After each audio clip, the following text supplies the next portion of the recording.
سیدنا علی رضی اللہ تعالیٰ عنہ جنت میں ہیں۔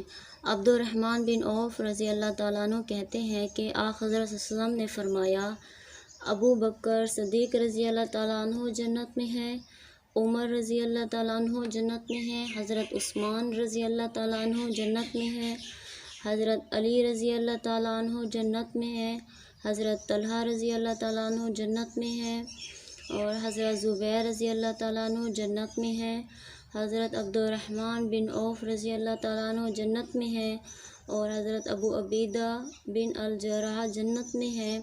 یعنی یہ سب لوگ جنتی ہیں۔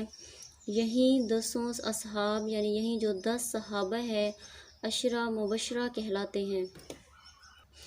یعنی یہ 10 صحابہ جنتی ہیں، ان کو دنیا میں ہی جنت کی بشارت دے دی گئی تھی۔ ویڈیو کو لائک اور چینل کو سبسکرائب کرنا ہے۔ شکریہ۔